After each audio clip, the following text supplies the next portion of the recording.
لا حول ولا قوة إلا بالله العلي العظيم. بسم الله الرحمن الرحيم. الحمد لله الذي جعلنا من الباقين على مصائب الحسين عليه السلام. الصلاة والسلام على رسوله الكريم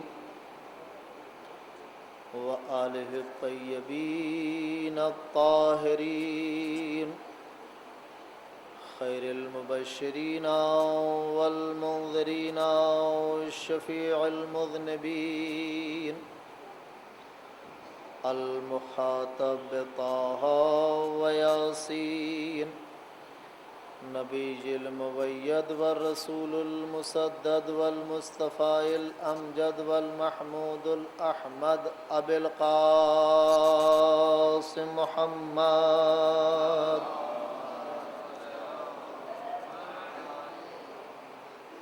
ولعنة الله على أعدائهم أجمعين. أما بعد فقد قال الله سبحانه وتعالى في كتابه المجيد. بسم الله الرحمن الرحيم.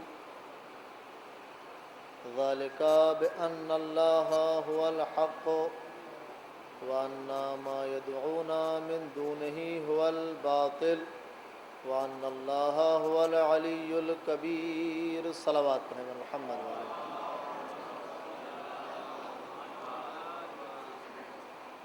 محترمین، محبان آل محمد، عاشقان سید الشہداء، ہم نے جس آیت کریمہ کی تلاوت کی ہے اس میں خدائے وحدہ لا شریک نے اعلان کیا ہے، بتایا ہے، ذالک بأن اللہ هو الحق، وہ اللہ جو حق ہے، وَأَنَّ مَا يَدْعُونَ مِن دُونِهِ هُوَ الْبَاطِلُ، اللہ کے علاوہ اگر تم کسی کی پرستش کرتے ہو تو وہ سب باطل ہے، اور وہ پروردگار بزرگ و برتر ہے. ہماری آج کی یہ گفتگو ایک خاص موضوع پر ہے. وہ ہمارا موضوع ہے معرفت امام زمان علیہ السلام.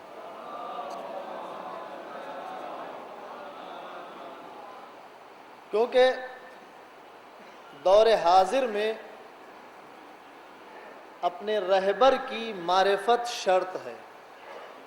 ویسے تو ہر زمانے میں، تو ہم اپنے زمانے کی بات یہ کریں کہ جس طرح ہر زمانے کے لوگوں کے لیے یہ شرط ہے کہ وہ اپنے رہبر کو پہچانے، اپنے راستہ بتانے والے کو جانے، معرفت رکھیں. جب تک انسان اپنے رہبر کی معرفت نہیں رکھتا اس وقت تک اسے منزل ملنا مشکل ہے. جس طرح انسان اگر معرفت عبادت نہیں رکھتا، آپ نے ابھی نماز پڑھی، اگر یہ نماز بے معرفت ہو، نماز کیوں پڑھی؟ کہا چونکہ اللہ لائق عبادت ہے، اللہ اس لائق ہے کہ میں اس کا قیام کروں، اللہ اس لائق ہے کہ میں اس کا رکوع کروں، اللہ ہے ہی ایسا کہ جس کے آگے میں جھک جاؤں. اس کے آگے جھک کے ہم یہ اعلان کر رہے ہیں کہ تیری طاقت سے بڑی کوئی طاقت نہیں، تیری قدرت سے زیادہ کسی کے پاس قدرت نہیں. اب جب ہمیں معرفت عبادت اس طرح ہوگی، خدایا میں نے جو سجدہ کیا ہے اگر اس سے نیچے بھی جھکنے کا کوئی اور مقام ہو جائے تو ہم اور جھکنے کے لیے تیار ہیں، یہ رکوع جو تو نے معین کیا ہے ہم اس سے بھی زیادہ رکوع کرنے کے لیے تیار ہیں۔ کیوں؟ ہم تیری کسی نعمت کا شکریہ کیسے ادا کر سکتے ہیں؟ تو نے ہمیں اتنی نعمتیں ادا کی ہیں کہ اگر ایک نعمت کے بدلے میں ساری زندگی سجدہ کروں تو کم ہے۔ یہ ہے معرفت عبادت۔ ہر چیز، جو بھی چیز لیں، جو کام کریں، اگر اس کی جانکاری نہیں ہے، اسے سمجھتے نہیں ہیں تو کس انداز سے وہ کام کریں گے؟ فرش اعضاء پر آپ بیٹھے ہیں، اس لیے بیٹھے ہیں کہ اس کی معرفت یہ ہے، یہ اتنا مقدس ترین فرش ہے کہ جس پر کائنات کا سب سے امیر ترین انسان آ کے بیٹھتا ہے، جس سے ساری دنیا مدد مانگتی ہے، جس کے وجود سے اس چاند اور سورج کا وجود ہے، جس کے وجود سے اس زمین و آسمان کا وجود ہے، وہ اس فرش پر آتا ہے۔ انسان جب خود معرفت رکھ لیتا ہے تو اسے کوئی نہیں روک سکتا ہے اس کی منزل سے۔ شرط ہوتی ہے اس معرفت کو حاصل کرنا۔ معرفت کے معنی ہے جاننا، پہچاننا، اس کی تہ تک پہنچ جانا۔ اب جتنی جس کی جانکاری ہوتی ہے، مثلا ایک صاحب نے کہا بھائی میں اپنے بچے کو ڈاکٹر بنانا چاہتا ہوں،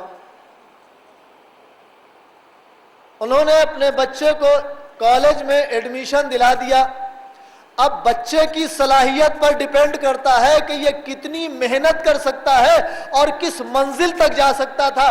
والدین کا صرف اتنا کام ہے کہ اسے ایڈمیشن دلا دیں، کوشش کرنا اس بچے اور نوجوان کا کام ہے جس کام کے لیے اسے مامور کیا گیا ہے، جس کام کے لیے اسے لگایا گیا ہے۔ کہا بیٹا محنت سے پڑھیے، 4 سال کا کورس تھا، MBBS کے لگا لیے آپ نے، اس کا ایڈمیشن کرا دیا۔ اب ایڈمیشن تو آپ نے کرا دیا، پیسے آپ نے بھر دیے، فیس بھر دی، کتابیں لا دی، بچہ پڑھتا ہی نہیں ہے۔ تو یہ کتاب کسی کام آئی اس کے؟ کہا جب پڑھی نہیں تو کام کیا آئے گی؟ اسے کچھ فائدہ دیا؟ کہا اس کو کیا فائدہ دے گی؟ کتاب دیکھنے سے کوئی فائدہ نہیں ہوتا، پڑھو۔ کالج روز گیا، ایک بھی لیکچر کو اٹینڈ نہیں کیا، وہ کالج اس کے کچھ فائدہ دے گا؟ آپ کہیں گے بالکل نہیں دے گا۔ کیوں؟ شرط یہ ہے کہ وہ پڑھے، شرط یہ ہے کہ وہ اس کو اٹینڈ کرے، اسے سمجھے، وہاں کے نوٹس لکھے، منٹس لکھے، سب تحریر کرے، اس کو اپنے مائنڈ میں، اپنے دماغ میں، اپنے ذہن میں محفوظ کر لے۔ اس کے بعد جب پریکٹیکل کی منزل آئے ان چیزوں کو یاد کرے۔ اب بخار والا آیا تو یاد کرے کہ ہم نے کیا پڑھا تھا، یہی ہے نا؟ یا پڑھ کے چھوڑ دینا ہے، بھول جانا ہے؟ فریکچر والا آیا تو یاد کرے کہ اس فریکچر میں کیا دوائی لگانا ہے، ہم نے کیا پڑھا تھا، استاد نے کچھ بتایا تھا۔ ایک بچہ جس نے ساری کتابیں پڑھی، سارے لیکچر اٹینڈ کیے، لیکن وہ اس لیے پڑھ رہا تھا کہ میرے والدین نے کہا ہے پڑھو تو میں پڑھ رہا ہوں، مجھے اس سے کوئی سروکار نہیں ہے، مجھے ڈاکٹر واکٹر بننا نہیں ہے، ان کی ضد یہ تھی کہ میں یہاں تک آؤں تو میں آ گیا ہوں۔ اب اس کا اس میں شرکت کوئی فائدہ؟ کیونکہ اسے اس سے کچھ فائدہ لینا ہی نہیں ہے، صرف اس کو شرکت کرنا ہے، گھر میں ڈیوٹی دکھانا ہے، وہاں حاضری بتانا ہے۔ ایک بچہ ایسا جو گیا ہی نہیں، کتابیں دیکھی ہی نہیں، ایک بچہ ایسا گیا تو ضرور، سنا تو ضرور، پڑھا ضرور، لیکن اسے کوئی واسطہ نہیں۔ ایک بچہ ایسا کہ جو پڑھ بھی رہا ہے، یاد بھی کر رہا ہے، سن بھی رہا ہے، اور ساری چیزیں اپنے ذہن میں رکھے ہیں. اب ان تینوں بچوں کو ملا لیجئے. ان تین بچوں میں صحیح علاج کون کر سکتا ہے؟ جو کبھی گئے ہی نہیں, کتاب پڑھی نہیں, پریکٹیکل میں شرکت نہیں کی, وہ صحیح علاج کرے گا. پاس ہو گیا, کہا کیسے یہ دنیا کا وہ مارکس تھا, پیسے دے دیے, ڈگری حاصل ہاتھ میں آ گئی.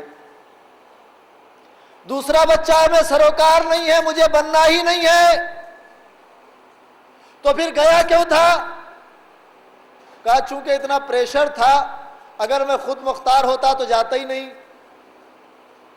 والدین نے مجھے بھیج دیا زبردستی, اس کے بھی کوئی کام نہیں آیا. ایک ایسا ہے کہ جو جاتا ہے, اس نے سارے پریکٹیکل اٹینڈ کیے, سارے لیکچر اٹینڈ کیے, ساری کتابوں کا مطالعہ کیا, سب کو ذہن میں رکھا, اپنی محنت سے ایگزام میں پاس ہوا, اس کو خوشی سے ڈاکٹری کی ڈگری مل گئی. ایک بچہ وہ جو پڑھنے نہیں گیا, پیسے دے کے ڈاکٹر بن گیا. ایک بچہ وہ کہ جس سے مطلب ہی نہیں ہے. ایک بچہ وہ ہے کہ جس نے بڑی محنت اور لگن سے اس کلاس کو پاس کیا. والدین کو شوق لگا کہ اس کو اور آگے بڑھائیں, اسے ایم ڈی بنایا, اسے سرجن بنایا, وہ منزلیں پار کرتا گیا. اب یہ خود کی محنت ہے.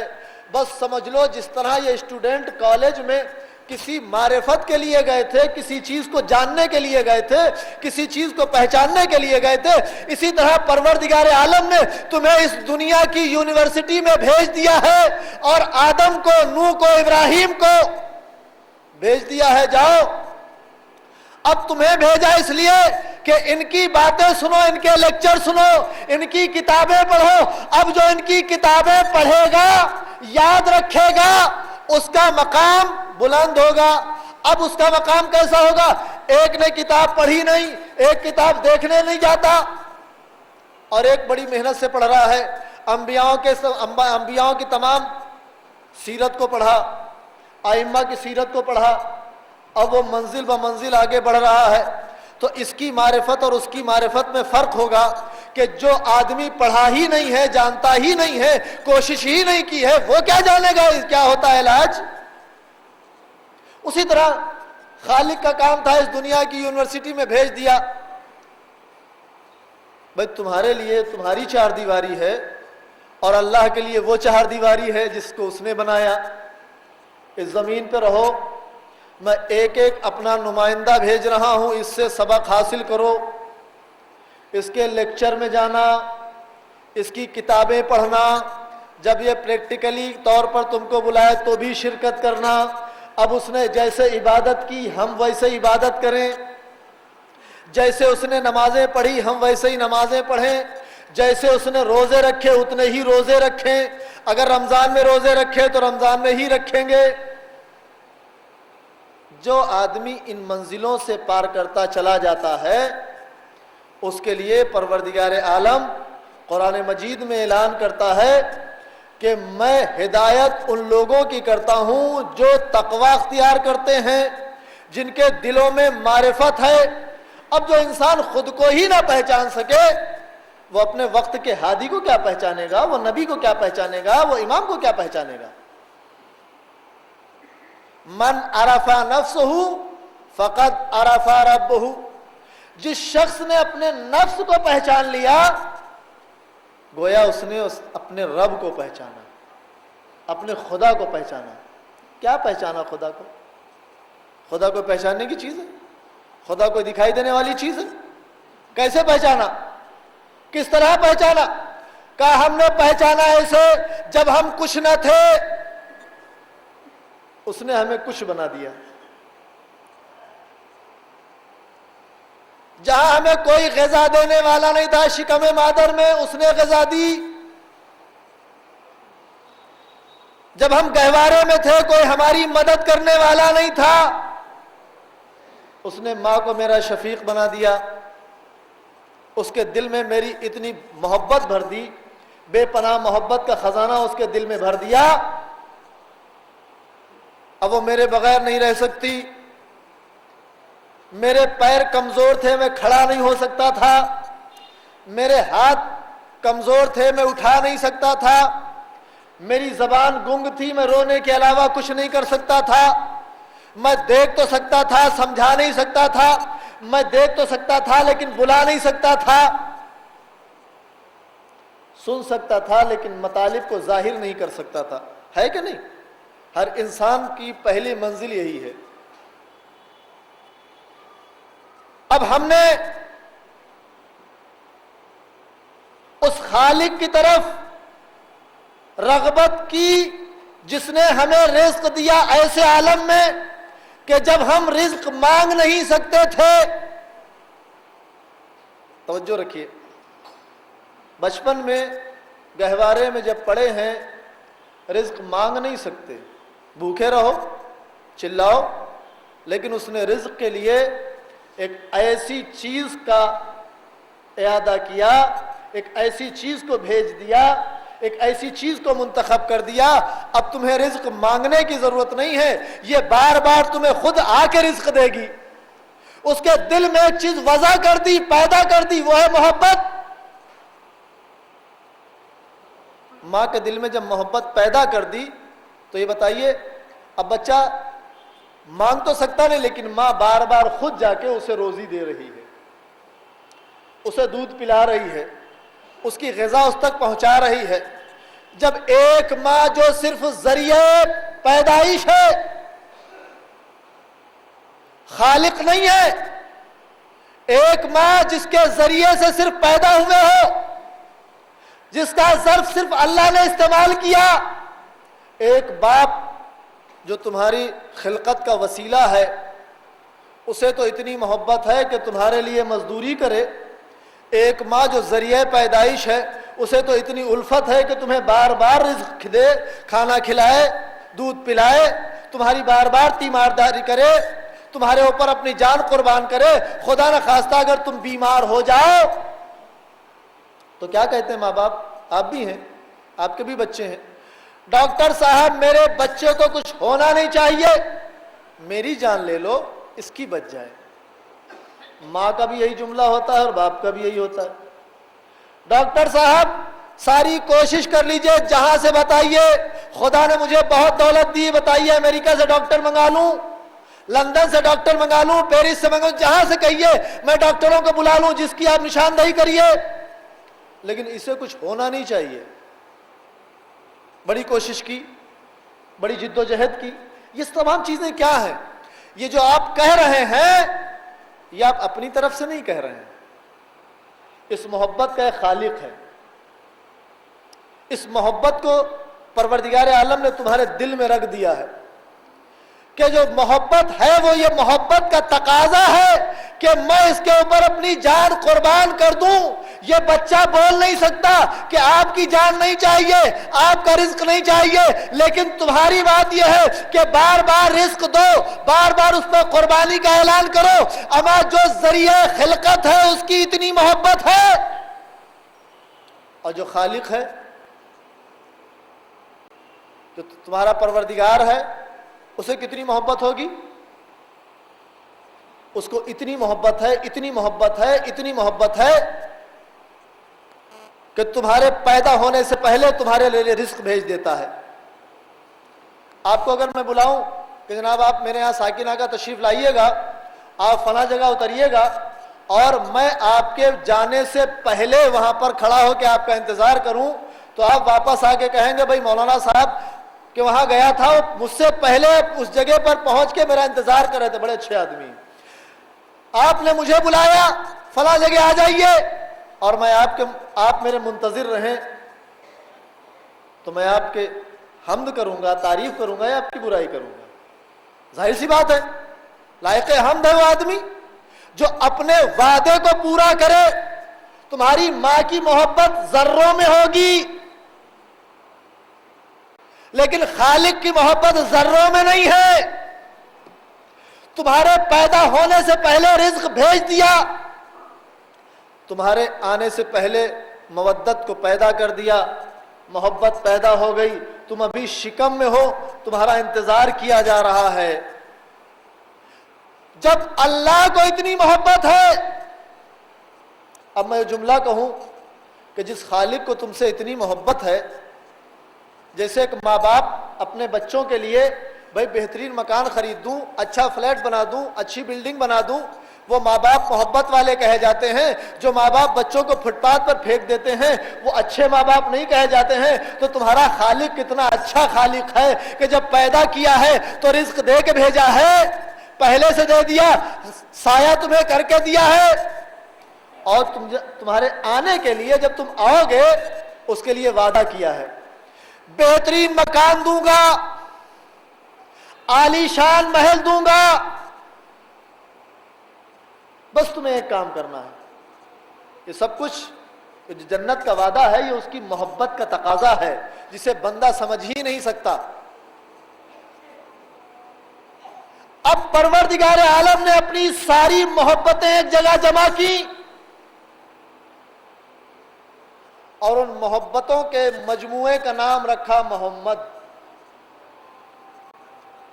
اور ساری دنیا کو بتا دیا کہ جنت تمہارے لیے۔ جنت کی تعریف اگر کی جائے تو ایک زندگی ایک انسان کی، جو ایک نبی کی زندگی اسے اگر ملے 1000 سال تو زندگی اس کی کم ہے صرف جنت کی تاریخ میں۔ صرف جنت کی تعریف اگر کی جائے تو 1000 سال کی زندگی کم پڑے گی، اور جس کے صدقے میں جنت ہو اس کی حمد کتنی ہوگی۔ اللہ نے تمام اپنی محبتوں کو جمع کر کے جب محبتوں کو جمع کر دیا تو وہ شکل محبت محمد کی شکل میں رکھی۔ اب جو اس سے محبت کرے گا، جو اس کی معرفت رکھے گا، معرفت کا قیمتی جملہ یہ کہہ دوں، معرفت وہ ہوتی ہے کہ اگر سلمان فارس میں بیٹھ کے صرف نام سن لیتا ہے، نام پڑھ لیتا ہے، اور محبت کا تقاضا یہ ہوتا ہے شاہی محل چھوڑ دیتا ہے، ٹھوکریں کھاتا ہوا، اس کی غلامی، اس کی غلامی، اس کی غلامی۔ کبھی سلمان پر پڑھنے کا موقع ملا تو میں سلمان کی پوری تاریخ پڑھوں کہ کیسی منزلوں سے گزر کے وہ پہنچے ہیں۔ غلامی، ارے ایک شہنشاہ کا بیٹا غلامی کر رہا ہے، کیوں؟ ارے بھائی تو بادشاہ کا بیٹا ہے، غلامی کیوں کر رہا ہے؟ کہا جس کے پاس جا رہا ہوں وہ اس سے بڑا بھی شہنشاہ ہے۔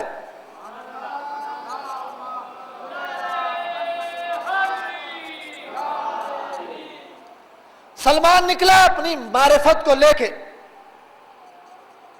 محبت کا مجموعہ سلمان کے پاس صرف نام پڑھا ہے۔ گھر میں جو تعویذ لٹک رہا تھا، گھر میں جو پرچہ تھا، گھر میں جو تختی تھی، اس پہ صرف محمد پڑھا تھا۔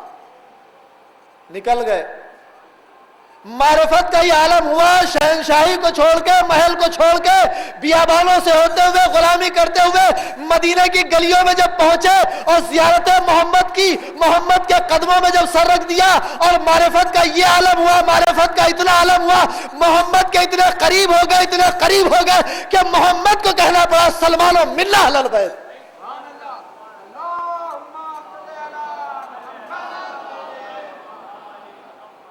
اس سلمان کو الگ نہ سمجھنا، یہ میرے اہل بیت میں شریک ہے، اور دوسرا معرفت کا یہ عالم ہے۔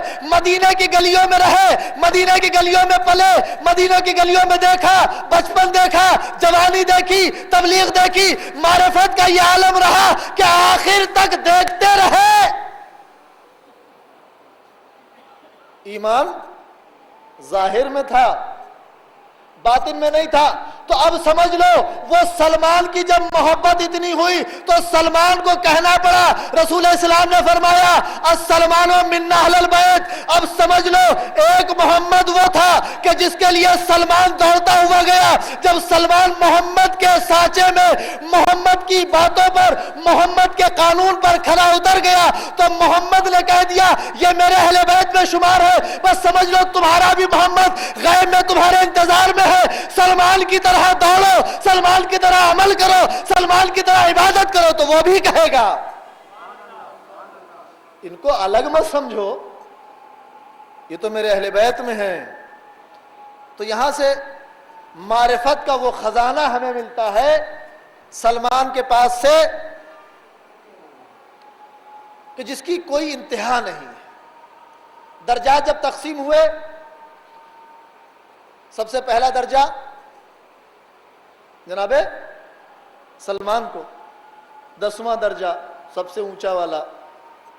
کیوں؟ ایسی کیا خاصیت تھی سلمان میں؟ کبھی ہم نے اس پر سوچا ہے، غور کیا ہے؟ ایسی کیا خصوصیت سلمان میں تھی کہ رسول ہر وقت یہ چاہتے تھے کہ سلمان میرے ساتھ رہے، اور سلمان یہ چاہتے تھے کہ میں رسول سے جدا نہ ہوں؟ کیوں اپنے اہل بیت میں شمار کیا ہے؟ رسول اللہ بہت سارے لوگ تھے، ہزاروں کی تعداد میں چاہنے والے موجود تھے، کچھ عمل تو ہوں گے، کوئی بات تو ایسی ہوگی سلمان کے دل میں، ابو ذر کے اندر کوئی خاصیت تو ہوگی. کچھ خاصیتیں ہم نے کبھی غور کی؟ اگر غور نہیں کی تو کریں، فکر کریں. جہاں تک میں نے مطالعہ کیا ہے، جہاں تک میں سمجھاؤں، میں تو بہت چھوٹا طالب علم ہوں، سلمان وہ ہیں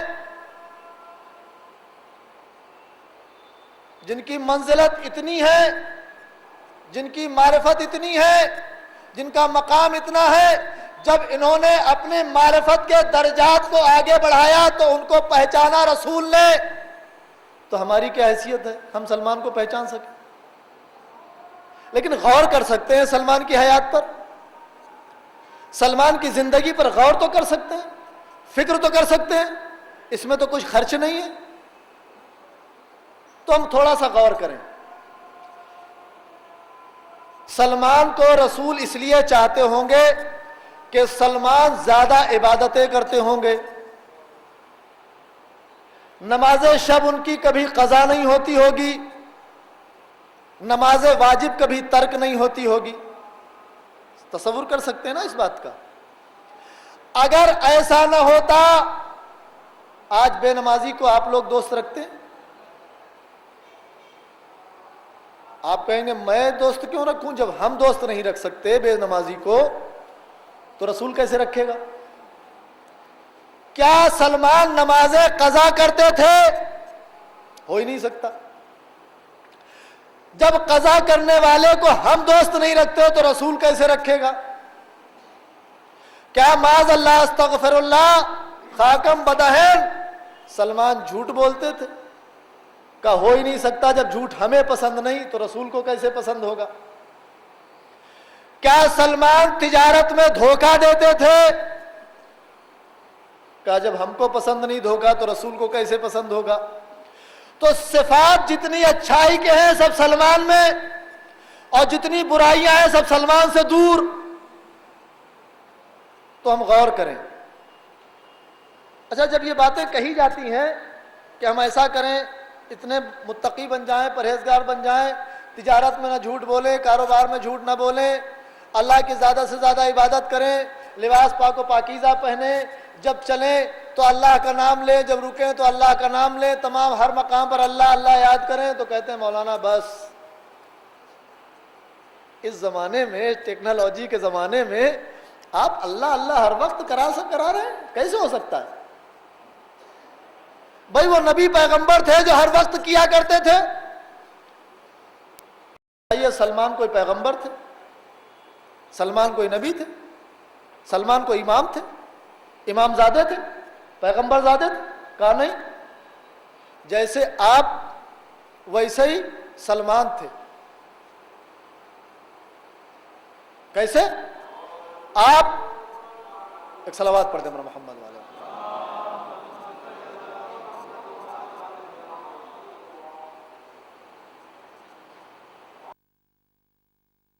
ہے ہم نے سلمان کی ساری زندگی کو غور سے دیکھا تو سلمان کی زندگی میں کسی کو دھوکہ دینا نہیں ہے، نمازیں قضا کرنا نہیں ہے، عبادتوں کو چھوڑ دینا نہیں ہے، حقوق کی ادائیگی.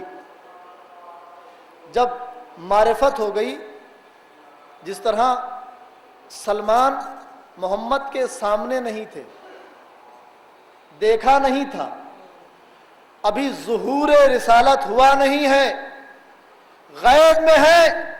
سلمان کی غیب کی محبت یہ ہے کہ ان کی محبت میں گھر سے گھر چھوڑا، دیکھا نہیں ہے۔ غیب کی محبت یہ ہے، جس طرح سلمان نے غیب کی محبت میں محمد سے محبت رکھی، یہ سلمان کا اعلان ہے آخر تک کے لوگوں کے لیے، اسی طرح تم آخری محمد سے اتنی محبت رکھنا جتنی میں نے رکھی ہے۔ تو ہم اس کے پیروکار ہیں، ہم اس کے راستے کو اپنانے والے ہیں،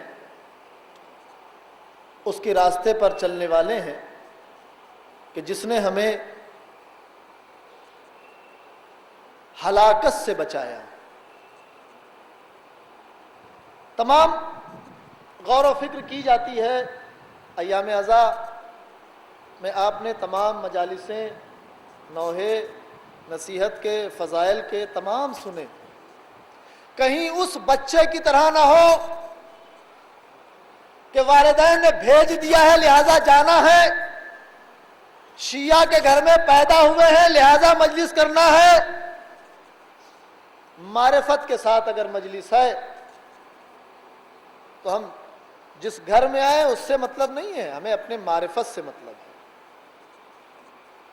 شیعہ پیدا ہونا ہمارے ہاتھ میں نہیں تھا، پرورش پانا ہمارے ہاتھ میں نہیں تھا۔ ایک چیز ہمارے ہاتھ میں ہے کہ ہم زندہ رہیں تو شیعہ رہیں اور مریں تو شیعہ مریں۔ مرنا شیعہ یہ مشکل کام ہے۔ پتہ نہیں شیطان کب آئے ہمارے دل سے ایمان کی یہ تختی ایمان کا خزانہ نکال کے چلا جائے، ہمیں پتہ بھی نہیں چلتا۔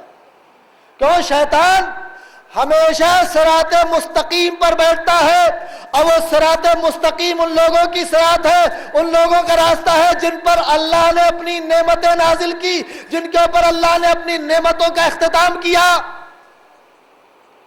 جن پر نعمتیں تمام ہو گئیں، انہی کے راستے پر شیطان بیٹھے گا۔ ہم نماز میں پڑھتے ہیں نا، اہدنا الصراط المستقیم انعمت علیہم غیر المغضوب، پروردگار ہمیں ان کا راستہ عطا کر جن پر تو نے اپنی نعمتیں نازل کی، ان کا راستہ نہیں جن پر تو نے اپنا غضب نازل کیا۔ یہ سورہ حمد کی آخری آیات ہے۔ اب نعمتیں نازل کہاں ہوئیں؟ اختتام نعمت کہاں ہے؟ شیطان کہاں بیٹھے گا؟ اختتام نعمت یہ ہے جب رسول کا اختتام حج ہے، رسول کا آخری حج ہے، اللہ کی آخری نعمتیں ہیں۔ اب شیطان آئے گا تو کہاں آئے گا؟ مجلس میں جھگڑا کرا دو، انجمن سے انجمن کو ٹکرا دو، علم سے علم کو ملوا دو، نہیں، ہٹا دو۔ یہ اس کا علم ہے، یہ ہمارا علم ہے۔ سارے علم عباس کے ہیں، ساری مجلسیں حسین کی ہیں، سارے چاہنے والے ایک ہی ایسے باپ کے چاہنے والے ہیں۔ ہمارے یہ جسمانی باپ الگ الگ ہے، لیکن روحانی باپ پردہ غیب میں تم سے بے انتہا محبت کرتا ہے۔ جب تمہارے کوئی غلط عمل کو دیکھتا ہے تو وہ زار و قطار روتا ہے۔ تو اپنے اس روحانی باپ کو اذیت نہ دیں۔ شیطان کا وعدہ ہے، اس نے اللہ سے پرمیشن لیا ہے، اجازت لی ہے، میں تیرے سیدھے راستے پر چلنے والوں کو بہکاؤں گا۔ شیطان کو کیا ضرورت ہے بیئر بار کے دروازے پر جانے کی؟ پہلے سے سب لگے ہوئے ہیں، مجھے وہاں شیطان کا مجھے جانے کی ضرورت ہی نہیں ہے۔ اس کو کیا ضرورت ہے کلب میں جانے کی؟ اسے کیا ضرورت ہے سمندر کے کنارے کسی کو بہکانے کی؟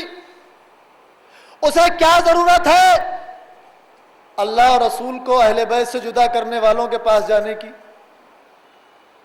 چاہے وہ کہیں بھی جدا کریں، وہ جائے گا ایسی ہی جگہ جہاں قرآن کا وعدہ ہوگا یہی صراط مستقیم ہے، یہی سیدھا راستہ ہے، وہی جھگڑا کرائے گا۔ کہا یہ مولانا ہے، یہ عالم ہے، یہ ذاکر ہے، جھگڑا کرا دو۔ یہ ان کی مجلس ہے، وہ ہماری مجلس ہے۔ تو سیدہ کے لال کی کون سی مجلس ہے؟ یہ ان کا جھولا ہے، یہ ہمارا جھولا ہے۔ تو جناب علی اصغر کا کون سا جھولا ہے؟ ہم لوگ ایک کے چاہنے والے ہیں، اسی کے عزادار ہیں، پیدا ہوئے تو اس کے عزادار، رہیں گے تو اس کے عزادار اور مریں گے تو اس کے عزادار. لیکن مشکل کام یہ ہے ہم سمجھنے سے زیادہ الجھانا چاہتے ہیں. ہم فکر سے زیادہ بے فکری چاہتے ہیں.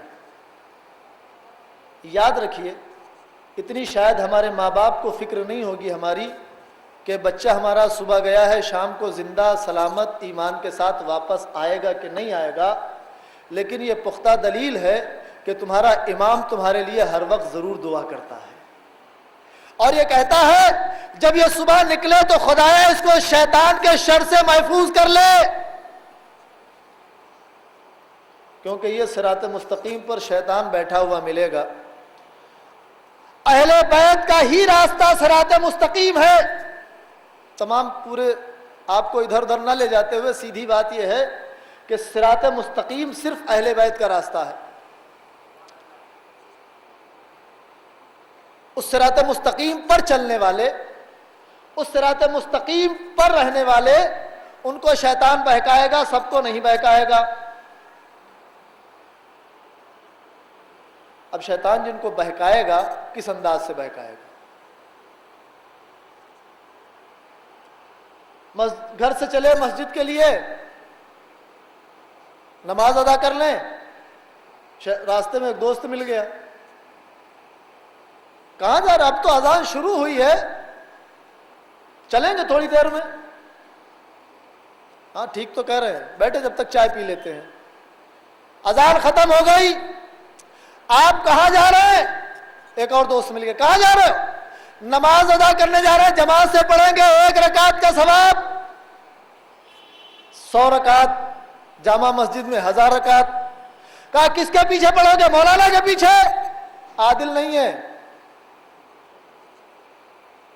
دوسرا شیطان، ان کے پیچھے، انہوں نے مجھ سے کہا تھا ایسا کر دیں گے، نہیں کیا.